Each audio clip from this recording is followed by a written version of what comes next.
Amigos, ¿cómo están ustedes? Muy buenas noches. Bienvenidos a esta edición de Agenda Política aquí en Canal N. Luego de una semana en la cual pues hemos tenido huaicos en diversas partes del país que han enlutado a muchas familias y que han generado una cantidad enorme de pérdidas. Todos los impactos de las acciones en el tema de del lavajato, de la investigación lavajato y los sobornos que habían sido confesados por funcionarios de la empresa Odebrecht.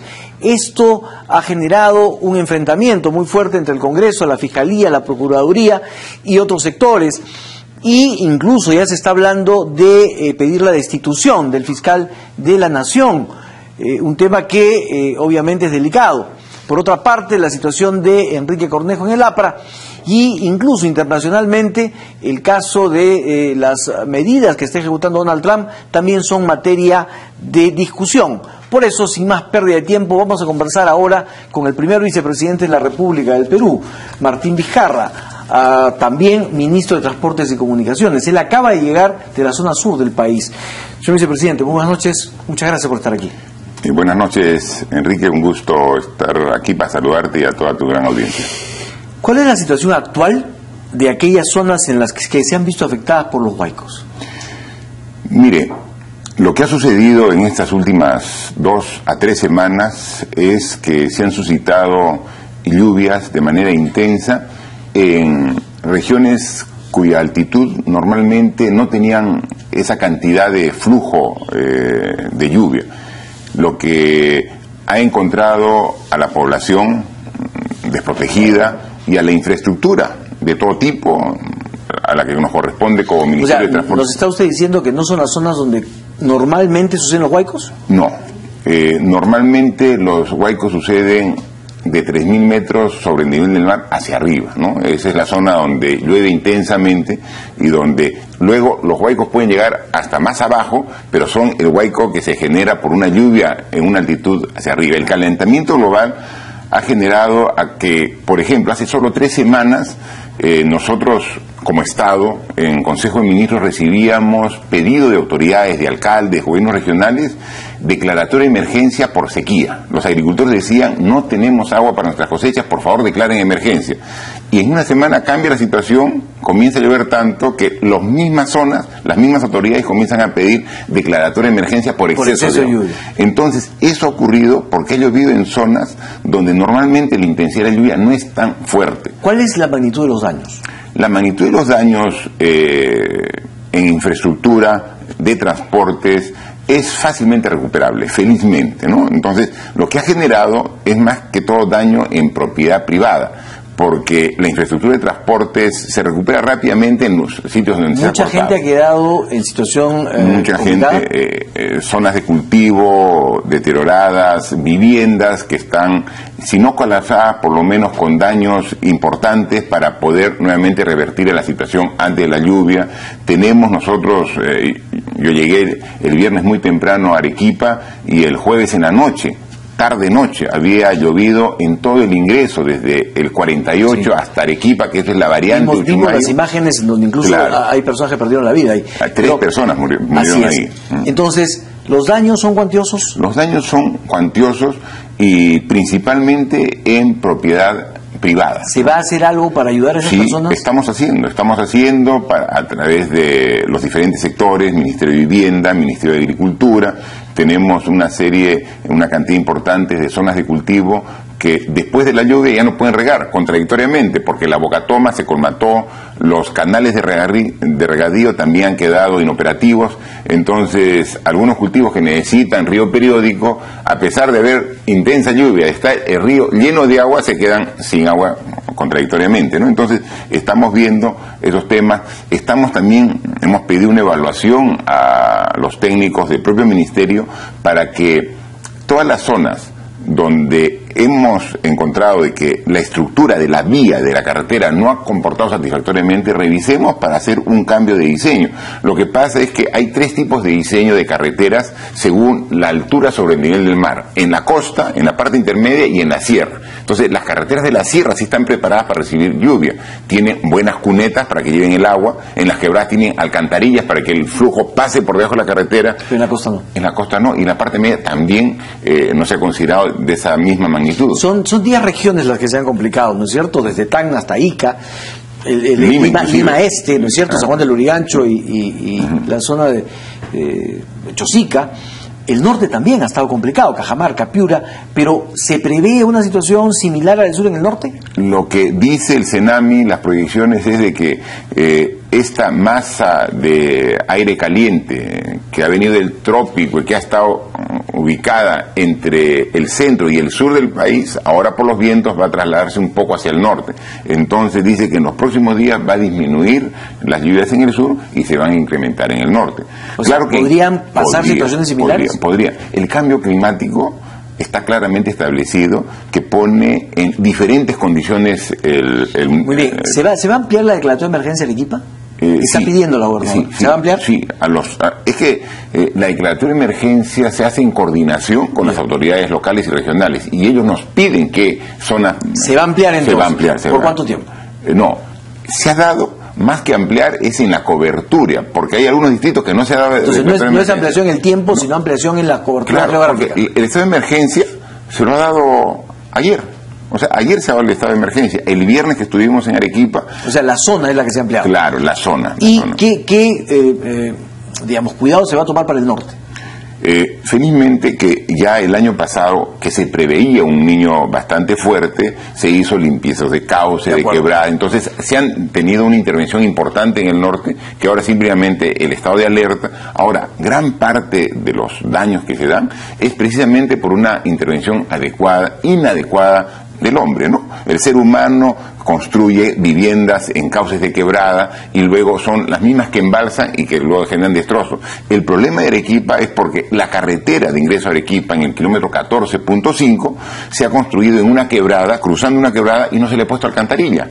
Entonces la misma carretera ha embalsado un cauce que normalmente es seco y ha pasado todo el agua por la carretera como un río, y ha encontrado carros en su vida, y hemos visto en televisión pues los destrozos, precisamente porque el agua que debía correr por la quebrada ha comenzado a correr. ¿Se ha calculado el impacto económico de los daños? No, las propias autoridades locales lo están calculando y dijeron que la próxima semana nos hacían llegar. Muy bien. Pasemos entonces a otros temas. Y antes de preguntarle como ministro, le voy a preguntar como vicepresidente. ¿Cuál es su opinión sobre las medidas que está aplicando Donald Trump en Estados Unidos? Realmente muy perjudiciales. Yo creo que esta actitud excesivamente proteccionista que está tomando Donald Trump para Estados Unidos no le va a dar resultados a Estados Unidos, no va a lograr el objetivo que está buscando, pero sí va a dañar el comercio mundial con graves consecuencias para todos. Ya está en graves problemas México, ¿no? Antes México tenía la suerte de estar al lado de Estados Unidos y tenía facilidades para el comercio, entonces era de alguna manera beneficiado simplemente por ósmosis, estaba al lado y crecía. Y ahora México tiene la mala suerte con Donald Trump de estar al lado de Estados Unidos. Pero ese efecto que tiene México puede continuar irradiando a toda América del Sur, con las consecuencias: cerrar la frontera, pretender hacer un muro y decir, si no lo pago te voy a dar 20% de arancel para que con eso se pague. Un muro que puede estar arriba de los 20.000 millones de dólares, habiendo tantas cosas por invertir en salud, educación, en desarrollo. Me parece que es muy perjudicial las medidas que está tomando. Don Martín Vizcarra, ahora entremos a los temas nacionales. La caída de la aprobación del presidente en la encuesta que hoy presenta GFK en la República es muy fuerte, 11 puntos, y ya el presidente tiene la mitad de la aprobación casi de la que tenía cuando empezó su gobierno. ¿Qué está pasando? ¿Por qué? Mire, en realidad... Tratemos de hacer una autocrítica lo más descarnada. Y ser objetivos, Normalmente nosotros nos medimos como políticos respecto al respaldo que tenemos de las elecciones. Nosotros hemos tenido en primera vuelta, que son las personas que han votado realmente por convicción por Pedro Pablo Kuczynski, alrededor del 20%.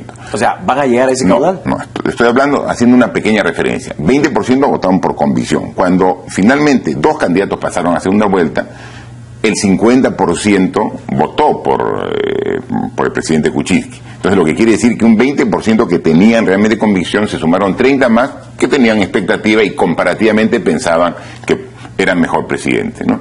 cuando toman inmediatamente después de las elecciones y de la asunción del mando una encuesta de simpatía, de popularidad, 60%. Tiene 60% porque es la emoción del momento, ¿no? Pero sabemos que ese 10% adicional son simpatía prestada, ocasional, ¿no? Entonces, nosotros sabíamos que nuestro respaldo estaba entre ese 20 y 50%. Ahora, no estamos conformes estar allá. ¿Pero por qué está cayendo? ¿Qué factores hacen que el electorado se esté decepcionando? Mire, hay una decepción en general con la clase política. O sea, no baja solamente el presidente Kuczynski. ¿Eso no es mal de muchos? No. Es que normalmente cuando baja el Ejecutivo, sube el Legislativo o sube los candidatos o las figuras de la oposición. Eso es lo que ha ocurrido. En cambio, aquí está bajando.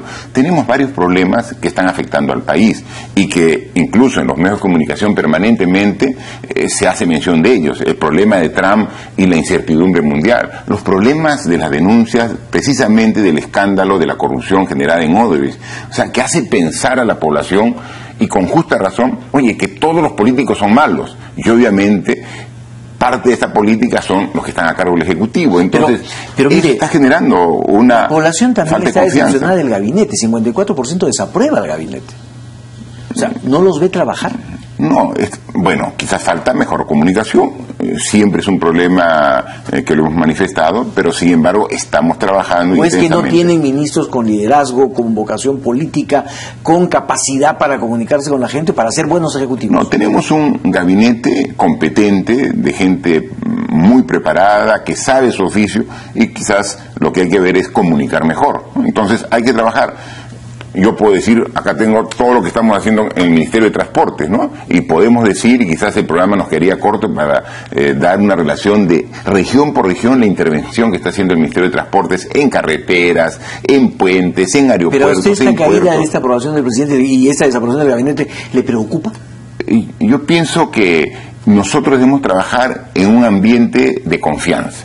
Y esa confianza se demuestra a través del respaldo. Entonces hay que mejorarlo, hay que comunicar y hay que ser sinceros y hay que hablar y hay que estar más cerca de la población, y eso es una tarea que tenemos por delante. Hablemos de Chincheros. El ministro Alfredo Thorne dijo que el gobierno ha convertido el proyecto del aeropuerto Chincheros en una obra pública. Dijo textualmente, por lo que no hay costos financieros, sino que se desembolsará en función al avance de las obras. ¿Eso es así? Chincheros es una APP. ¿Y qué significa? Asociación Público-Privada. Es decir, parte del proyecto lo asume el Estado como proyecto público y parte lo asume el inversionista, el concesionario, como parte privada. Desde que se estructuró el proyecto, no han cambiado los conceptos. Lo único que se ha hecho a este contrato es eliminar el costo financiero que ascendía a 589 millones de dólares. Eso es lo único. Desde un principio se planteó a todos los postores que el movimiento de tierras corría por parte del Estado. El Estado pagaba el movimiento de tierra. Desde un principio se le dijo a todos los postores que la pista y el terminal lo construían ellos, pero pagaba el Estado. Está claro, así está en las bases, el Estado paga. Las obras complementarias tenían que ser asumidas. Ellos lo calculaban y esa era la parte que ponía el privado. Y la operación y mantenimiento, para que en toda su vida útil del aeropuerto se mantenga como nuevo el aeropuerto, lo ponía el concesionario. Era decir, dos las responsabilidades. Lo único que ha cambiado es que ese costo que lo ponía el Estado, pero que se le dijo al concesionario, tú lo consigues de la banca y luego yo te lo pago, más los intereses. Al ver que los intereses, solo los intereses, eran una cantidad mayor que todo lo demás, que el movimiento de tierra, que el terminal, que la pista, que... Pero justamente por eso, el congresista García Belaúnde lo que dice es, Kunturhuasi no tiene experiencia en construcciones, ni siquiera ha podido conseguir dinero para bancar justamente esa primera parte, y ha hecho que el Estado le ponga la cuota inicial 260 millones de dólares. No pone nada de cuota inicial el Estado. Lo que va a poner es un pago por avance de obra. Y ellos... Pero eso no es solucionar el problema. No, el concesionario ya presentó un cierre financiero. Lo que nosotros hemos dicho es rechazar el cierre financiero. Pero usted mismo ha dicho que no ha podido levantar los fondos de los bancos. Sí ha podido. Lo que pasa es que el costo no era aceptado por el Estado. Aquí teníamos nosotros, para empezar, un proyecto que Proinversión lo comenzó a trabajar el año 2010. se ha demorado 4 años por inversión para firmar el contrato. 4 años. Y nosotros entramos en agosto y encontramos un contrato firmado en julio, un mes antes, ¿no? O sea, perdón, se firma en julio del 2014, nosotros entramos en el 2016, ya habían pasado 2 años de la firma de este contrato, y cuando llegamos nos presentan el cierre financiero. Nosotros teníamos 3 alternativas: una, desconocer todo y empezar el proceso de nuevo. 4 años más, vamos a esperar para Chincheros cuando el aeropuerto Velasco Astete ya colapsó. O sea, es imposible. Entonces decimos, esa alternativa la descartamos. Vamos a trabajar con el contrato que encontramos. A ver, concesionario, presenta tu cierre financiero. ¿Ese es el contrato que usted dice que es claro, vino con la banca y nos trajo un interés altísimo que llegaba cerrado el financiamiento con un monto 265 millones que había propuesto él ejecutar, más 589 millones de intereses para pagarlo en 15 años. Nosotros fuimos a la Contraloría, le consultamos y nos dijeron, el procedimiento es el correcto, pero el interés es muy alto. Coincidan con la opinión de la banca internacional o de un organismo internacional. Fuimos a la CAF, hicimos una consultoría en la CAF y dijo, no, tú puedes considerar hasta un interés, no de 589, sino de 450 millones. Igual excesivo. Vimos la otra alternativa, coordinamos Ministerio de Transporte y Comunicaciones, MEF, y dijimos, mejor pagamos conforme avance y nos ahorramos esos 500 millones de dólares. El gobierno y usted mismo dicen que con la adenda aprobada por ustedes, pero rechazada por Ocitran... No está aprobada por Ocitran. Sí, pero... El directorio de Ocitran ha aprobado. Pero ha renunciado a todas las gerencias. No, pero el directorio de Ocitran, y hemos estado, yo le digo, yo he participado en más de una reunión donde en el Ministerio de Transportes ha estado los técnicos de Ocitran, los técnicos del MEF y Transportes por de acuerdo en todo. Y ahí ha estado la presidenta Patricia Benavente y se están de acuerdo con todo el procedimiento. Pero ustedes han dicho que el Estado se ahorra 500 millones en intereses. 589 millones. Muy bien. Exactamente. Pero lo que no se dice es que los 265 millones tienen un costo de oportunidad para el Estado. Por lo tanto, si bien el número no se ha modificado, el riesgo es mayor para el Estado que para el concesionario. No es así, es exactamente el mismo. El concesionario tiene el riesgo de diseño. Él diseña el aeropuerto, o sea, es a su riesgo. Luego, él tiene el riesgo de la construcción, él lo construye.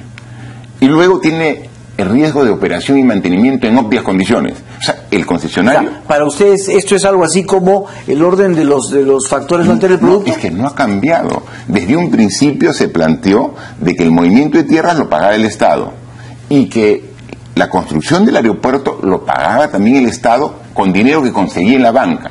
Al tener un dinero demasiado caro, el Estado efectivamente ahorra 589 millones de dólares. O sea, ¿qué podemos hacer con 589 millones de dólares? Le pone la liquidez de tal manera que incluso el ministro de Economía dice que se ha convertido en una obra pública. No le pone la liquidez, porque lo que tiene que construir el concesionario es pagado contra valorización. Si no avanza, no se paga. Ahora, o sea, está garantizado el dinero del Estado. Ahora, estaba escuchando... Carta de fiel cumplimiento. Estaba escuchando a expilotos y expertos en aeronáutica que señalan que el área del aeropuerto de Chincheros es muy pequeña. Es la mitad de lo que debería tener un aeropuerto en esa zona. Y en segundo lugar, decían que la ubicación y las características geográficas, los cerros que estaban ahí y digamos, el espacio que había para que un avión salga, pone en riesgo las operaciones aéreas y la vida de los pasajeros, porque no hay espacio suficiente para que aviones de regular tamaño puedan maniobrar con seguridad, incluso levantando tren de aterrizaje, por ejemplo. A ver, le digo, hay que dejar a los especialistas que opinen sobre su tema. Proinversión en el proceso estudió 5 posibles sitios para construir el aeropuerto de reemplazo al Velasco Astete. 5. 2 descartó de plano, porque ni ameritaban... Perdón, pero ampliar el Velasco Astete no era una opción. No era una opción. No era una opción. Porque ya está dentro de la ciudad, ya está... Jorge Chávez está dentro de la ciudad. No, pero tiene áreas que fueron reservadas. O sea, tiene áreas reservadas de Jorge Chávez y lo vamos a ampliar. Porque el Velasco Astete no tiene áreas que pudieran permitir una ampliación. No tiene áreas y está dentro de la ciudad. O sea, el cono de aproximación está sobre la ciudad. Es decir, lo que dicen los especialistas. Yo soy ingeniero civil, tengo experiencia en construcción de muchas obras civiles, de aeropuerto no, pero sin embargo, el ministerio contrató a través de Proinversión, una consultoría donde finalmente evalúa 20 parámetros, de los cuales son parámetros técnicos, aeronáuticos, parámetros socioeconómicos y parámetros ambientales. Y finalmente califican para la evaluación 3 ubicaciones: Anta, Ocoruro y Chinchero. Y después de la evaluación técnica, profesional que hizo Proinversión con una consultora experta en aeropuertos, determinó que la mejor alternativa era Chinchero. De todas, seguramente yo le pregunto a un piloto, ¿tú preferirías aterrizar en Chinchero o en Arequipa? Va a decir Arequipa porque Chinchero queda a 3.700 metros, Arequipa queda a 2.300, es mejor. Pero Cusco, Machu Picchu está en las inmediaciones de Chincheros. Es como, por ejemplo, a un chofer de auto, particular o colectivo. Yo le diría, ¿a dónde prefieres ir? ¿A Ica o a Huancayo? Hoy por la carretera prefiero ir a Ica. Es una carretera planita, casi sin curvas, yo voy de frente. Para ir a Huancayo tengo que arrastrar la carretera central y tengo que todo un serpentín para subir. Pero para ir a Huancayo tengo que tomar esa carretera, no hay alternativa. No puedo hacer una carretera plana. Con el riesgo para aviones de 240 pasajeros, 170 pasajeros. Por eso la pista tiene 4.000 metros de longitud. O sea, 4.000 metros de longitud. Y por eso se ha determinado para elegir los expertos, no nosotros en esta etapa, porque esta etapa ya se hizo hace 4 años, se analizó el tema, hace 4 años. Y los cusqueños son los principales interesados que han estado vigilantes. Es complejidad de procedimientos, limitaciones orográficas, vulneración de slots, alcance de aeronaves, restricciones meteorológicas, proximidad a canteras, balizamiento de aproximación, capacidad portante de suelo. O sea, le digo, son 20 parámetros que se ha evaluado. Don Martín Vizcarra. Y finalmente se escogió Chinchero. Ocitran publicó los votos y el respectivo sustento a favor y en contra. ¿Hará lo mismo el MEF? ¿Publicará sus votos y el sustento en contra y a favor? Nosotros somos un gobierno que hemos dicho que vamos a ser absolutamente transparentes. De acuerdo. Y vamos a hacerlo. Y el MEF aprobó, dio su informe de opinión favorable el día viernes. Jorge Chávez. Jorge Chávez también está caminando muy bien para corregir una deficiencia de hace 15 años. El aeropuerto Jorge Chávez firmó un contrato de ampliación en el año 2001. Y ese contrato de concesión con ampliación del aeropuerto decía que el año 2005 debía construirse la segunda pista y el nuevo terminal, 2005.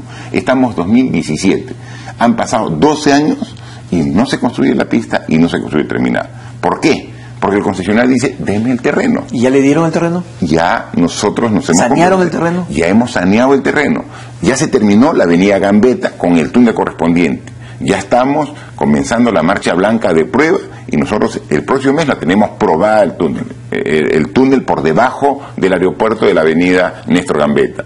Ya Cálide está haciendo el traslado de un ducto de gas. ¿Ya tienen estudio de impacto ambiental para la segunda pista? Ya tenemos, eso es lo del concesionario, pero ya hemos trabajado lo que correspondía al Estado, que no lo ha podido hacer desde el año 2005. O sea, el concesionario ya no tiene ninguna razón para decir que no puede hacer la segunda pista. Nosotros firmamos adenda en 2 semanas con el concesionario y queda todo en cancha el concesionario para construir la nueva pista de un aeropuerto que cuando se suscribió el contrato tenía más o menos 5 millones de pasajeros al año y que ahora está en 18 millones de pasajeros.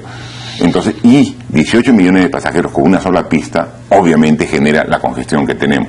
Nosotros le hemos pedido que los 5 años que estaba en contrato para construir la nueva pista y la nueva terminal era que se construía en 2005. Ahora tenemos que acortar los plazos porque realmente es insostenible el aeropuerto Jorge Chávez si es que no tiene una nueva pista y vamos a ponerle todo el esfuerzo para que en este gobierno entregar el aeropuerto Jorge Chávez ampliado. Don Martín Vizcarra. Hoy, en una entrevista en Perú 21 con Mariela Balbi, el congresista Víctor Andrés García Belaúnde sostiene que hay una complacencia total del gobierno hacia Odebrecht porque son muy amigos o porque tienen socios en común. A ver qué digan. En absoluto. En absoluto. Nosotros al congresista Albrecht, congresista presidente de la comisión Lavajato en el Congreso, nos ha pedido información. El día jueves le hemos alcanzado un oficio con 42.000 folios de información de los contratos que tiene el Ministerio de Transporte y Comunicaciones referidas a Odebrecht. 42.000 folios. Pero a lo que se refería, creo, el congresista es a que se han podido tomar acciones antes, no solamente, digamos, con una empresa, sino con varias, y que hasta ahora no se están tomando acciones. Pero por favor, el gasoducto surperuano, la obra más grande del Perú.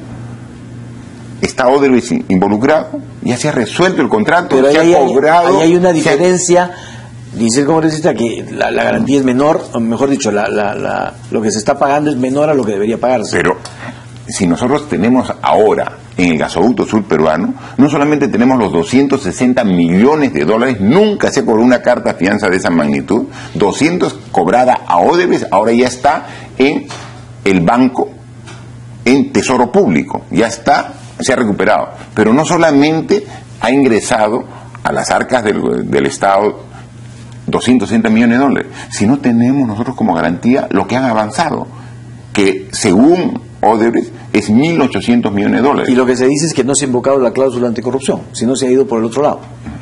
Pero es que es un proceso. Pero ya tenemos nosotros para ver 1.800 millones de dólares de obra construida y que ahora está a favor del Estado. Entonces, ¿qué mayor garantía poder para demostrar la actitud realmente firme que tiene el gobierno para preservar los intereses y los dineros del Estado? Lo cierto es que todo este tema, en general, va a generar durante mucho tiempo un impacto económico muy fuerte. Se dice incluso que solamente el demorar el gasoducto, o sea, mejor dicho, que la obra del gasoducto impacta en casi 1.5% del PBI. Eso es lo que se ha dicho. No, pero no es así. O sea, por eso es que tenemos que dar tranquilidad. Pero hay un impacto económico de todas maneras. O sea, el gasoducto más o menos debe ser el 0.3, 0.4. Estamos hablando del año 2017, no estamos hablando... o sea, tenemos que hablar. O sea, es menos de medio punto. Pero lo que voy es... Y acá tengo todos los proyectos que va a hacer solamente el Ministerio de Transporte. ¿Que van a compensar ese impacto? Largamente. ¿Cuáles son los principales? Enumérelos nomás. Estamos hablando Aeropuerto de Chinchero, Aeropuerto Jorge Chávez, tenemos inversiones en el Puerto San Martín en Pisco, ya salen concesiones Puerto de Hilo, Puerto Salaberry, tenemos toda una concesión, las hidrovías que son las carreteras en la selva peruana, tenemos la red vial de la Panamericana hacia el norte, con los tramos que corresponden y que estaban detenidos por interferencias de predios, interferencias de obra, que todo se está liberando. De igual manera, nosotros nos comprometimos que para Navidad del año pasado la autopista hasta Pisco iba a estar lista y está lista. Cumplimos lo que decimos. Para el próximo año estará, este año 2017, llegaremos hasta Ica en autopista y estaremos trabajando simultáneamente para llegar a Arequipa. ¿Y la carretera central? Y la carretera central también. Nosotros ahorita estamos trabajando el túnel de Chacahuaro, que va a ayudar en la zona entre San Martín. Pero hay quienes dicen, ¿por qué insistir en la misma? ¿Por qué no buscamos una carretera alterna? Mientras que construyamos la carretera alterna, tenemos que mejorar la actual, porque va a ser un proceso. Nosotros este año terminamos de construir la alternativa más importante que tiene la carretera, que es Lima-Canta-Guayay, este año, con una inversión de 400 millones de soles. Adicionalmente, hemos conversado con las autoridades de Junín, que han venido con el Colegio de Ingenieros, con la Cámara de Comercio, y nos han planteado una alternativa que le hemos visto interesante. Juntos, este año vamos a tener el estudio, y si el estudio es favorable, empezamos ¿Todos también esos proyectos empiezan en el 2017? Todos empiezan en el 2017. O sea, su impacto económico se va a reflejar en el 2017. Por supuesto que sí. Y son solamente proyectos de tesoro público, es decir, obra pública, son más de 10.000 millones de soles. Don Martín Vizcarra, finalmente, ¿ya tiene usted la lista completa de los funcionarios que dejarían el Ministerio de Transporte? Los que de alguna manera han tenido cargos jerárquicos, de alguna toma de decisión, porque han estado en algún comité especial, que son los que deciden quién asume o a quién se le asigna una obra, ya han sido retirados, ya no están. No hay más lista. Ya no hay. ¿Y cuántos nosotros hemos visto ¿cuántos han sido? No, yo veo algunas decenas que han salido, pero sin embargo, cuando yo veo por años cómo ha ido ingresando gente al Ministerio de Transporte, en ese periodo ha ingresado una gran cantidad de gente, pero son profesionales que cumplen con un trabajo específico, técnico, en diferentes especialidades, que no tienen toma de decisión para a quién se le asigna una obra. Entonces tampoco podemos hacer una raza y decir, no, si tuviste la suerte de entrar en tal periodo te vas, tampoco podemos, no creemos que es justo, pero si tomaste alguna decisión y hay duda razonable, entonces mejor un paso al costado. Don Martín Vizcarra, muchísimas gracias por su presencia esta noche. No, muchas muy gracias. amable, y ojalá que el trabajo con estos damnificados siga para que se les pueda socorrer a tiempo. Estamos trabajando intensamente. A veces lo único que pedimos es que cuando se da la emergencia, el pedido de ayuda es simultáneo en muchos sitios y tenemos voluntad muy grande, pero capacidad de reacción tiene que ser gradual y llegamos, pero en forma gradual y secuencial. Muchísimas gracias. No, muy gracias. amable.